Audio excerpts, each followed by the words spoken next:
And indeed, a very interesting session this last hour, and opening the road to discussion with our regulator and our supervisor.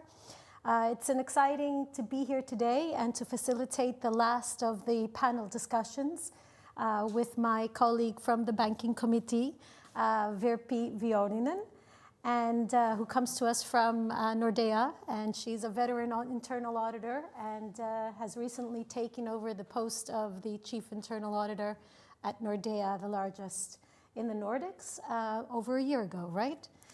Correct. It's interesting, we've spent the entire day today listening to external auditors, we listened to bank audit committee members, we listened to our regulators, we even had a corporate philosopher. And now's our time to turn the table onto the different industry. We focused a lot about banking. Let's hear from two panelists today who come to us from a different industry. Andrea spoke to us today in the morning and said we have to expect the unthinkable. And I think what we'll hear today from our panelists from TUI, as well as from Google Cloud, will be definitely interesting and a different perspective and from the banking industry. So welcome to our two panelists. Welcome, Maria. Welcome. Thank you for having us. Thank you for being with us today. And let's move into something and find a different perspective of what happened to each of your industries and is happening still as a result of the new shocks our world, our new world, and what we're living in. So Igor, would you like to start and give us a perspective of what's happening at Google? Yeah, Maria, thank you. I would like to broaden the scope a little bit because Google is probably not that comparable to the rest of the industry because it's one of the hyperscalers. If we have a broader look on the industries and in particular those that are critical for the national economy, what we've seen in the recent times is that in particular the small and medium-sized companies suffer a lot from cyber attacks. Why is that the case? This is, from my perspective, a multifold reason. A, we have the context of the Russian-Ukraine conflict that really brought cyber, let's say, activities more to the front than prior to that. Second of all, these companies, the small and medium companies, are now in a position to enter the digital space, right? And here a transformation is needed from a traditional technical-centric view to a data human-centric view.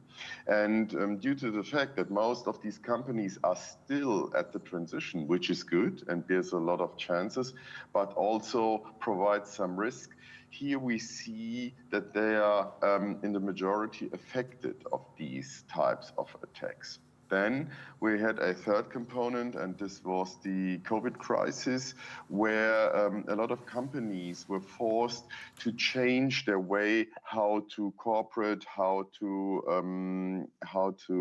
work, how to process data. So what do I mean with that? The attack surface of the companies themselves or their critical assets changed a little bit. And altogether, it was a crucial mix-up that need to be handled one or the other way.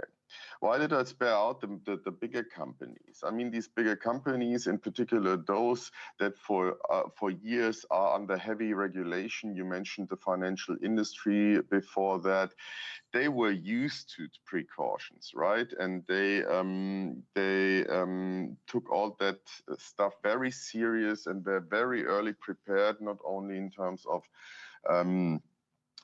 BCM, BCP, but also in terms of resilience. And this is something they had a little bit, let's call it a little advantage compared to the others. But nonetheless, at the end, this is something we only can do together because here we see a proper proof that security is nothing to differentiate, but something that we only can achieve if we work together.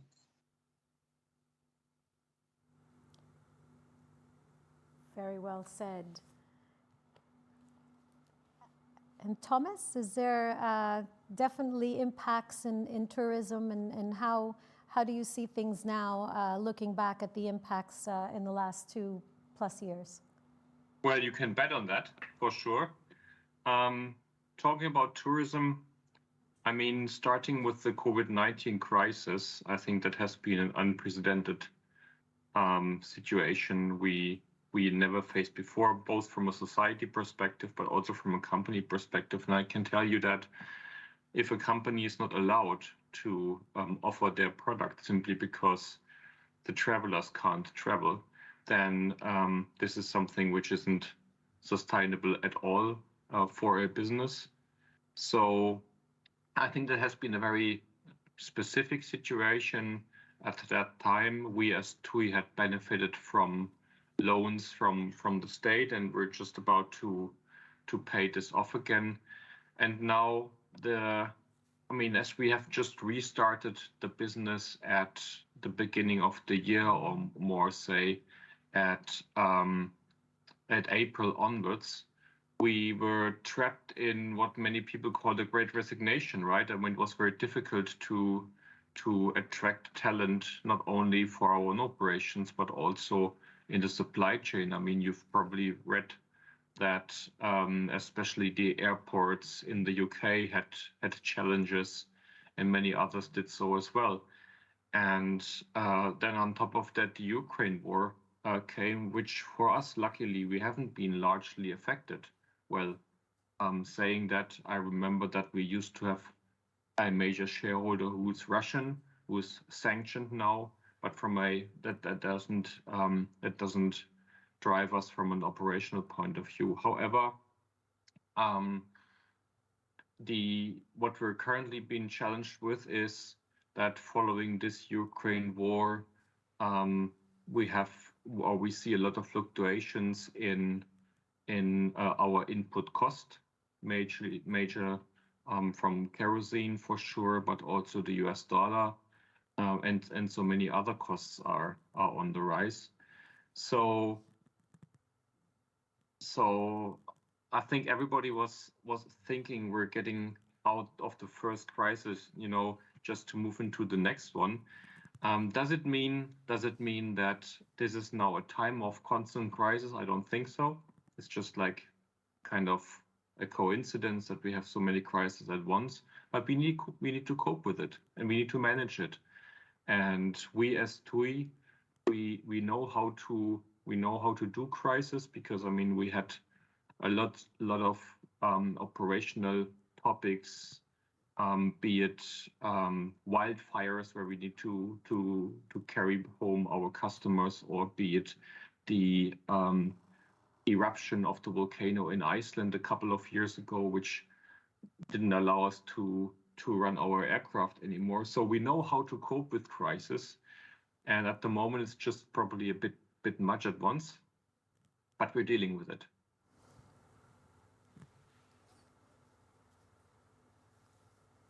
Okay, and if I then reflect perhaps a bit on the banking industry and compare a little bit to your experiences there, I think it's safe to say that I think Thomas's industry has been through quite a lot compared on the impact to the banks. I think the banks have mainly been struggling, of course, with COVID when it initially broke out, and now dealing with the impact of the war as well. But I would say for the banking industry, the COVID impact, at least based on my experience, has been higher than the impact of the war.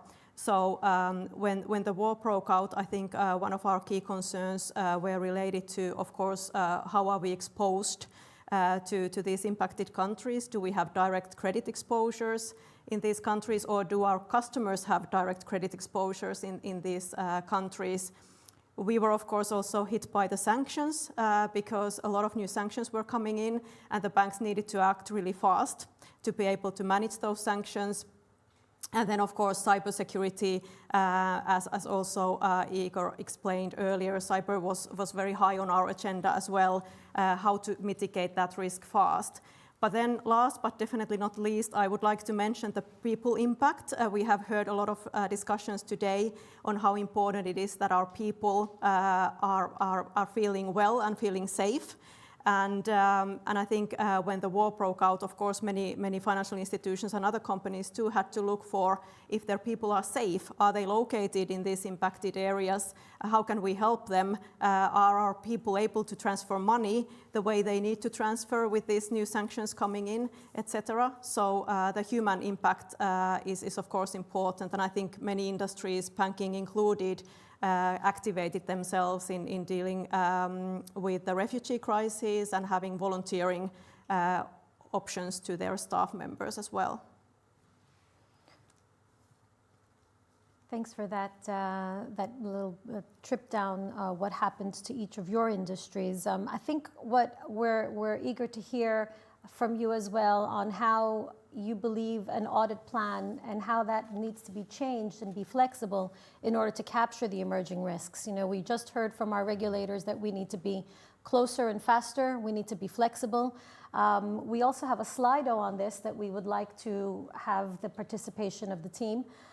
So what do you believe is a more flexible audit plan? Does it need to be more flexible? Yes, no, or maybe I don't know. And we'll see what the polls say.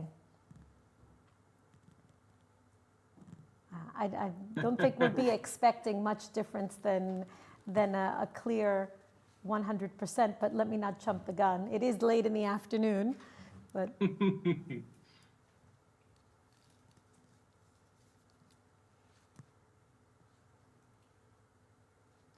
Seems to be quite firm, 100%.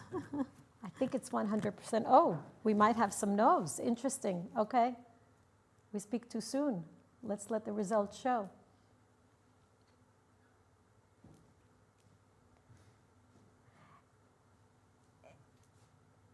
It is an overwhelming response, yeah, that we should be flexible. How have you managed your audit plans, and what do you expect from the auditors, Igor, in order to make a change as a business stakeholder of ours now and no longer on the audit side? But how should we affect our audit plan in order to capture what your expectations are of us? Well, you see me smiling. Why? Because, I mean, there are two hearts beating this time. On the one hand, for almost 25 years, I've been socialized in the financial industry. So there we face a fairly rigid regime, as you all know. Nonetheless, I'm a big fan by motivation of the three lines of defense model. The question if an audit plan should be more flexible or not is a question, where do you come from and not where you are? Because my experience is there's already a lot of companies out there that have a fairly flexible approach in place because they have a pretty good understanding of what is needed or not. And latest, with the necessary switch in paradigm from the technic center to the data-centric view, you need to be more flexible, or what we would call more flexible than in the traditional way. Don't get me wrong, a timely, discrete audit is bread and butter business and is still necessary for several reasons, bookkeeping and all of that stuff. But the rest that needs to go along with the day-to-day business, here we need from my personal point of view, a complete new methodology, a complete new approach, a smaller time period where things are audited, where we have an impression, an evaluation from an independent third party that helps people affected with that specific topic to getting better, to be aware, to get a transparency about existing blind spots and all of this stuff. Audit is definitely not something about blaming someone or discrediting something, right? It's something to help the company. And first of all, this is something that might be probably the most flexible thing to be initiated. But flexibility is, if you want to take that as the overarching topic, definitely something good. Thomas, how have you changed, or have you changed your audit plan in the midst of all of these crises? Well, we have departed from formulating a yearly audit plan already 4 years ago. The reason being that when we did so, I went to our chief executive to understand whether he has also topics he wants to look us after during the audit plan, and he came up with one. And I was so happy noting it down, put it on the audit plan. And 9 months later, after the audit was completed, I had issued the report. Now, the good news is I had issued the report, so I fulfilled the request of our CEO. However, 9 months later is, from a time to market perspective, nothing which is really helpful. I guess our chief executive had probably already forgotten about the topic then. Now that led me to the idea of departing from a yearly audit plan. What we currently do is we do have every 6 weeks so-called iteration meetings, where I sit down with my managers and we're planning the next 6 weeks in terms of audits. And there's a clear process being defined with audit ideas. They need to be ready. They need to be agreed as well. And if we can incorporate them by way of our capacity, then we do this on a risk basis. And frankly speaking, when I presented this new approach first time to our supervisory board, they were a bit surprised that I didn't get a full year audit plan. However, I was fond to believe that I'm much closer to actually what the problems are, what the new emerging risks are, that I was defending it. And now, 4 years later, I think that is really the way forward. Not only through the crisis, but also now after the crisis, let's say the COVID crisis over and we're doing business again, there's a lot of business coming back here and there. There are a lot of challenges bringing the business back because the business has been in hibernation for 2 years. A lot of people have changed, etc. So there's a lot of risks popping up where you probably don't expect them at the beginning. So doing this at a 1 year plan, I don't think this is really helpful. So I really do believe this is to have a short framed audit plan is really the way forwards. Can I ask you, Thomas, to continue from there? Do you see any challenges in having good governance around changes to the plan and having them approved when you make continuous changes? Has that been any kind of challenge for you in this new approach? Mm-hmm. So what I'll do is, of course, I inform my board about the new audits I propose, and they sign them off. And of course, from time to time, they also do challenge it. But this is something which I appreciate actually, because I mean, I might not have seen everything they saw. So in terms of governance, there is still the boards who do their job in signing the things off and also challenging them. But it's not that I do this just once a year. I do this 6 times a year when I move up to the board and present. Okay, sounds very good. And if I then reflect on from my perspective and how we handle the changes, definitely the expectation from the CEO and I think from the boards as well has been to provide fast assurance when the risk picture is changing. There is no doubt that we are expected to do that. And I think holding on to annual plan that may have been created 6 months ago or 8 months ago is not really seen as a value-adding way for audit to perform their audits. And I've been reflecting on that as these sort of global shocks and crises seem to happen more frequently these days. It might be an idea for the audit functions in all industries perhaps to look into whether they should have a methodology in place for these sort of rapid response audits, which might not be in the plan yet, which might be something you need to do really fast. And that is definitely something that we are looking into as well.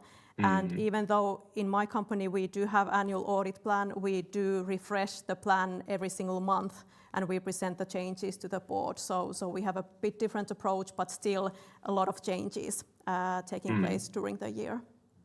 And frankly speaking, if I talk to my fellow audit colleagues from other companies, I see many approaches in this direction just to create a bit more flexibility. I think, frankly speaking, we ever had flexibility. So in case there was an audit on the plan which turned out not to be necessary, you probably might have put that off the plan, not dealing with it, and you had always a capacity left over for some immediate audits to be taken up. But I think what I see when I talk to my fellow audit people is that many companies go down that route. On the flip side, I also had at least one big company who is moving back to a rolling audit plan. But I think the majority of companies is looking for more flexibility in the audit plan. Absolutely. Thank you very much, Thomas.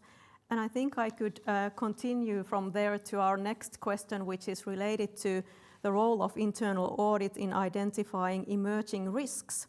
And I think one of the most frequent questions that I receive from our senior stakeholders, including the board members, is, can you help me in identifying what is the next big risk? What is lurking behind the corner? What is the risk that might materialize, which we don't foresee yet? And of course, that is a very difficult question for, I suppose, any function to answer, including also auditors to answer.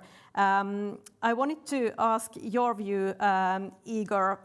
How do you see the role of internal audit in identifying emerging risks? Is this something that the audit functions should be doing, or is this a role for second line or first line functions? Yeah, thanks, Sophie. This is a good question. And the answer is yes and no. Because why should the internal audit department, being the wise man and the single source of wisdom, they can't. And neither can't the second nor the third line be the single source of truth. So what do I mean with that? If we're talking about upcoming risks, new potential threats that might menace the company's well-being, this is basically nothing else than scenario building. And for scenario building, it's recommendable that you have a good team of experts composed of each and every entity and party that you can have. Get the experts done the job, no matter where they belong to. If they are in internal audit, fine. If they are in security, fine. If they are with risk, fine. If they come from the business, fine as well. I mean, these days what we do, and which I deem to be very reasonable, is have a end-to-end process view on coming from the business, because that's what feeds us all at the end of the month. And here we should understand what are the critical assets for the company, what are the critical business processes. If we understand that, then we have the substantial basis where we can act on and where we can build the scenarios from. And I wouldn't exclude any one of these types of parties. Why? Because each and everyone has specific skills, specific experiences, and only together and composed well, they give additional value for the company. And that's exactly where you can raise the biggest synergies and leverage the effect. Thank you very much, Igor. How about you, Thomas? How do you see the role of internal audit in your company in trying to help the management to identify the emerging risks? Well, I cannot disagree more to what Igor said, simply because, of course, I'm the man of wisdom. Of course I am. We agree. Jokes, yes. Jokes aside, I think that the Igor's answer is the right one. I think it's a mix of both, right? If you have a well-operating operational risk management, if this risk management works well, then of course you will leverage on the work as much as possible. Now, does it mean that you never come up with emerging risks? So, I mean, this is, of course, I mean, looking back at my experience, it's not the case because, I mean, sometimes if you figure out in an audit that, or you thought it's going to be a small problem, and then when you do the audit, you figure out it's a much bigger one, and it's maybe connected to some other areas as well. So I think it's a bit of both. Now, I think in comparison to the banking or the financial industry, risk management at big corporates is, I wouldn't say it's more difficult, but it's probably not that well established because we tend, or it's very difficult to calculate each and every operational risk. Now, in Germany, the new auditing standard makes us to calculate every risk, which is a challenge itself, but it might develop the risk management system further also in industrial companies. But again, coming back to my initial statement, if the operational risk management system works well, then of course we leverage, but it doesn't mean that only they come up with new risks, it's also us. It's a mixture. Thank you very much, Thomas. How about you, Maria? If you think about banking industry and where you work, is this a role for your audit function? I'm going to have to agree with both gentlemen that it's not in isolation. I can't imagine that the internal audit function alone is responsible for identifying the emerging risks. And quite frankly, we heard all throughout the day today that collaboration and cooperation across the three lines of defense is what will bring out all of us to safeguard our banks and our companies faster and stronger. And to the point that Thomas made in regards to the risk management in non-banks, indeed, we have a differentiation there where our risk management has a more defined guardrails versus in a non-banking industry. But that nevertheless doesn't stop us from working in collaboration to identify those emerging risks. After all, I think you used the word nicely, lurking around the corner. Definitely the events of the last 12 months have shown us that we really don't know what is literally around the corner from what's happening on the global scale. And perhaps that means that we really need to have good audit coverage of our risk management functions, operational risk, scenario analysis processes, etc., to be able to rely that those processes work in our companies as well. Okay, if we then move on to a bigger question, we have been discussing today a lot about the role of internal audit in the changing world, and we know that the world is continuously changing around us. Earlier on, Annette mentioned that it's important that internal audit functions are forward-looking instead of chasing the ambulance, and that resonated with me quite well. So we are really expected to be quite agile and maybe adopt different roles when needed. How do you see, Thomas, the internal audit's role perhaps in providing more advisory type of services to your organization? Yeah. When I started off my role at TUI, we had, if you like, a kind of an audit factory. Yeah. So the audit function was drilled to produce a number of audit reports in the same shape, in the same sort. So it was a highly effective and efficient audit function. Now, if I look at the audit function today, we're much more open. So what we do, what we believe serves the purpose best. And frankly speaking, this is very nicely reflected in the way the reports look like. Of course, you have the bread and butter audit reports with findings, with rating, and so on. But you also have presentations, you also have observations, etc. So it's difficult to assess whether this is still then more an advisory type of work or not. Now, maybe there was a bit too much flexibility looking at it now, but the beauty is that we have dedicated, or we're trying to have dedicated products for each of the audit, or let's say each of the, we call them engagements, for each of the engagements we're having. And if you like, so for example, we do have an audit product which is called Watching Brief, where we tend to follow a greater transformation project on an ongoing basis. We have deep dives where we look into very specific areas, pinch them really down, but very, very short, very at the spot. We do have standard audits. We do have all sorts of topics. Now, there's one challenge to it. If you want to do advisory, you need people who can do advisory.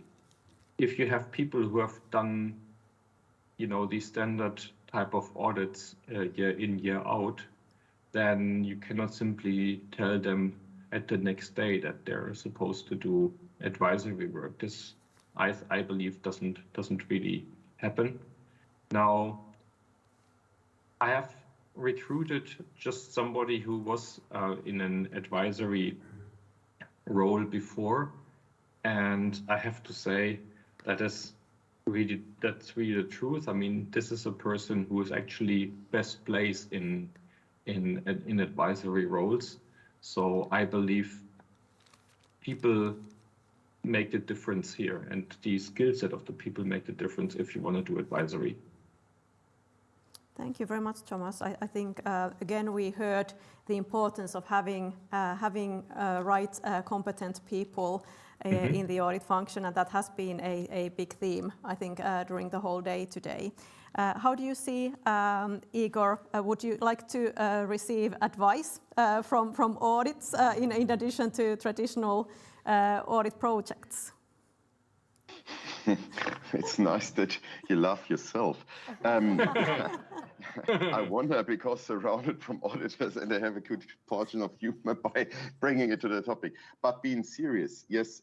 And this is something, here advisory for me has several meanings. It's first of all sharing the knowledge and sharing the experience that they've made. And what Thomas answered before is already a good condensed extract of what most people would really love to have.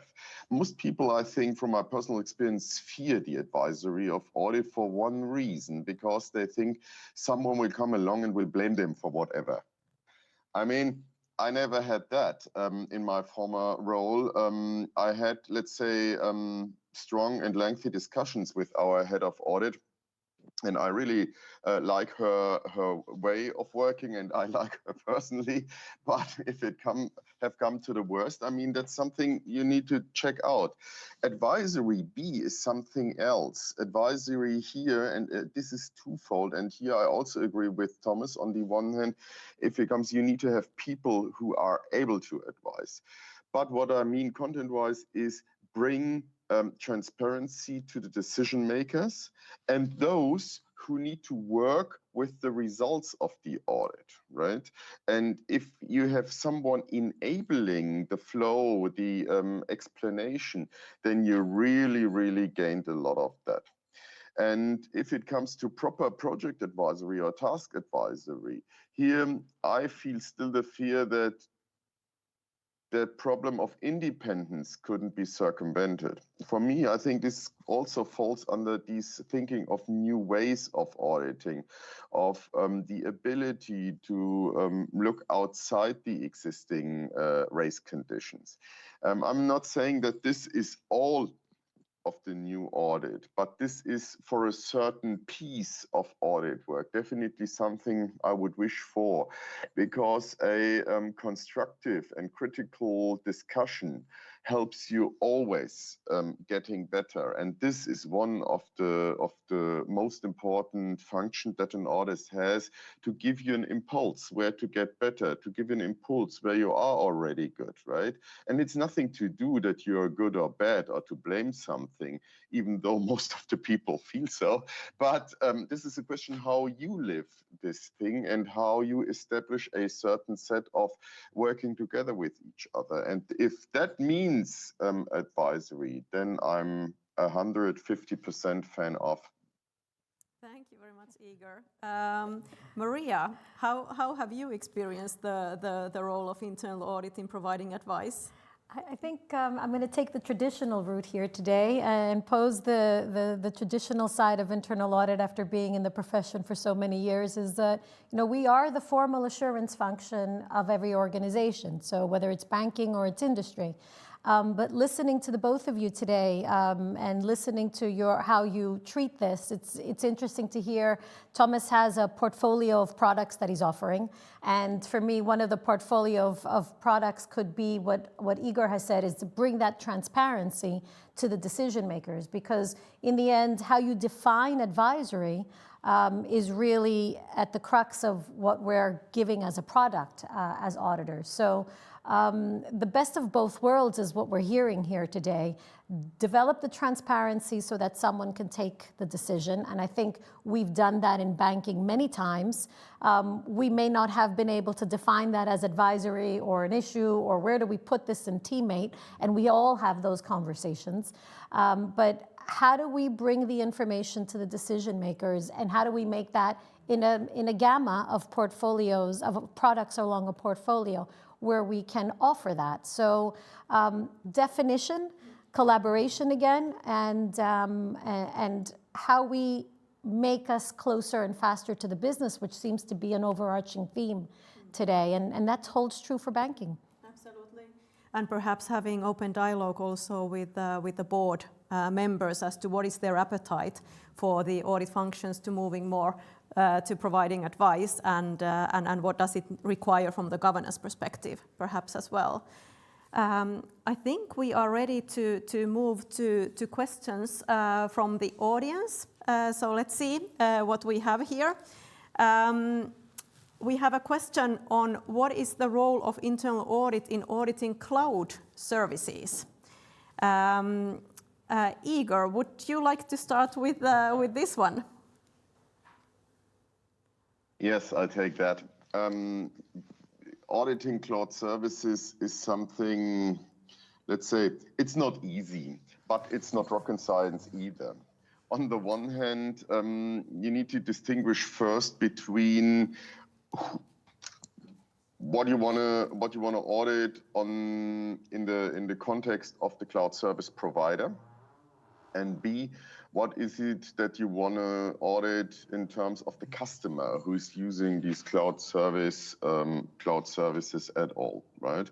This is the basic segregation, not meaning that they are not overlapping. But, and then a complete different view on that is, what is the system itself already auditing? So are the methods that the system is using, is that up to date? Is the context that the system is using appropriate? Are the testimonies that the system spits out automatically, are these appropriate?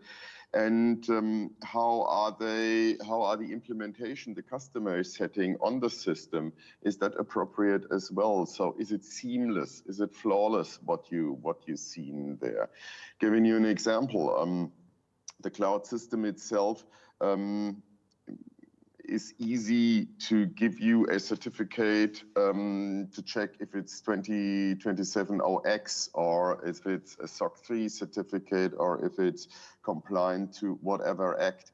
In our case, we have over hundreds of compliance availabilities that are checked online, that are built into the code. So this is a complete different way of auditing things than traditionally, right? On the other hand, you still need to check as an auditor if the proper business type of content is implemented in the use cases, or is that inappropriate in a way that whatever you wish to see there is not there. So the traditional auditing method, like we would see them on-prem, so where it shouldn't be a difference between on-prem or off-prem if you would check an IT system. The thing here is what I strongly also recommend if it comes to the questions with the customers, I say, what is the information that you want to audit, right? Follow the path of information. And then you can easily find out where the information is processed, how it is processed, under which race condition it is processed, and where it is processed and all of that stuff. And then you have a fairly comprehensive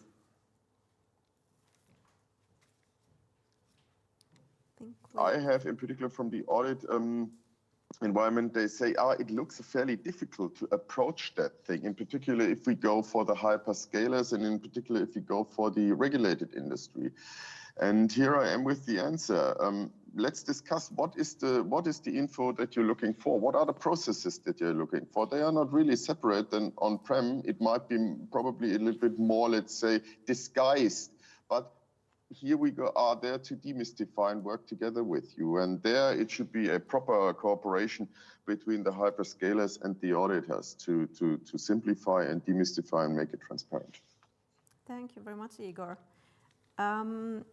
Thomas, what is your view on the reliance on second line risk management function, for example, at TUI? How do you approach this topic in your industry? You are on mute, Thomas. It had to happen. So I mean, the question is phrased: should we rely more? I'm not sure whether we should rely more. I think whenever I do rely on the work of the second line, whatever it might be, a kind of second line, then I had to test and had to review what the second line has been doing. And for me, it's more than just risk management. So we have a second line called security, health and safety. And if you transport like 20 million customers, then you want to make sure that security, health and safety is a working function. So this is an important second line. IT security is another very important second line because they are dealing with the internal controls for IT and cybersecurity. And of course, I need to make sure that this is working before I can rely on what they're actually be doing. In terms of reliance, I mean, reliance one is that you look and review the output of the second line of this specific second line. That is fine. The second thing is whether it also provides you with some input for your own audit plan. Now, I give you an example. We do have a second line, which is project management. And although we are in close cooperation with them, we leverage the information they are gathering, but we do our own risk assessment on the projects, which might differ from their own risk assessment. So if you like, we're relying on the data they're collecting, but we're not necessarily relying or have the same view on how risky a project is. So it is in a nutshell, it's a dedicated approach tailor-made for each second line. Thank you, Thomas. Maria, how have you approached this in your role? And are you relying on second line, or are you having some other thoughts on that? I think we also have that strong regulation, which we heard before, but it doesn't hinder us from working together, right? So even in our organization, we don't have a straight line to say it's always going to be reliance fully or partially. It's pretty much along the lines of how Thomas laid it out, and it's for every second line function, we consider either the data or consider the output and let it feed into either an individual audit project, or the overall annual audit plan. We still have an annual audit plan, so I've got to get to work like Thomas has and make that on a quarterly or 6-week basis. So that's quite aggressive on our end. But yeah, we do place some level of reliance on the work of our second line functions. And my experience has been recently that second line is also, of course, evolving and developing quite rapidly, and our work starts to be a bit similar between what second line is doing, more thematic reviews, just like audit functions are doing, and then of course you end up in discussions with the management as well as to whether we duplicate our efforts, and that is of course always a room. There's always more room for coordination of our efforts and different approaches and different roles that we have in the organization as well. And a continuous auditing of that second line functions in order to continuously place reliance on it. So I think there's some kind of mix between audit, reliance, and each year forward in order to be able to continue. Absolutely. Okay, and then Igor, I think the next question is for you. What are your views on privacy Schrems 2 in current times? Transfer to clouds, more privacy regulations and penalties. Yeah, I'll take the question, even though it's a very open one. I mean, Schrems 2 is an existing fact, so you can't really negate it. Nonetheless, Schrems 2 again is no showstopper, right? There are several ways how to work with it, and don't neglect Schrems 2 with and operating on the cloud. And here the keyword is the sovereign clouds, right? We as Google, we work with the T-System in Germany that provides all customers that need a sovereign cloud in the meaning of Schrems 2, obeying all privacy-related topics, that they can make use of the advantages of a cloud, right? So exactly all the concerns that we have there, and I think these types of regulations are definitely good that people talk about it and made up their minds. So I think personally it's very, very worth that people can decide about the privacy of their data, right? And what they want to do with that or not. And we've seen it has a global effect, that discussion.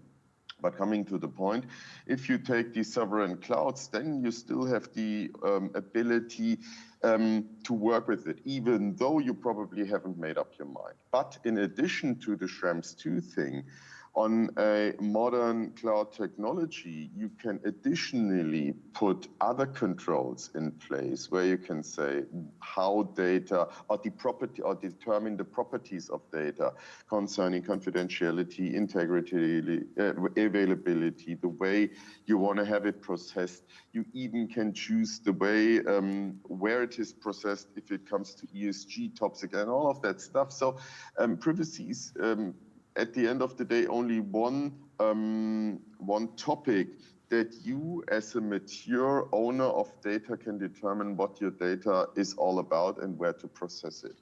But, and this is crucial from my personal point of view, it requires two things. A, you need to know what your critical data is all about. And this again means know the structure of the data, know the attributes of your data, know the history of the data, and know the inventory of the data. And B, know the processes where you need that specific data in. And if you have the proper answers to these two major questions, then you can access it, and then you're very successful in using the chances of a cloud technology. Thank you very much, Igor. I think it is time for us to wrap up our panel discussion today. The key takeaways for me personally have been that we all definitely see a need also in the ever-changing world for a very well-established audit function, independent third line of defense that plays crucial role in the governance structure. But because of the times that we live in, there is also more and more need for increased flexibility for the audit functions, especially when it comes to their plans. And I think we are all very inspired, Thomas, by your 6 weekly sessions, and we will all consider, I think, our approach towards annual planning as well. We have also heard about having different products and services that we can offer as audit functions. It might not be only traditional assurance, which is probably going to be a big part of our work going forward as well, but we need to add on top of that more flexible services that we can provide, and advisory as well. And I think one of the key takeaways as well is the good collaboration with the other functions in our organizations in being able to identify, for example, the emerging risks as well. I would like to thank you, panelists, Thomas and Igor. It was very nice to hear different perspectives from different industries today. That was very inspiring for all of us. So thank you very much, and I will then hand over to Andrea for the wrap-up of the session. For sure.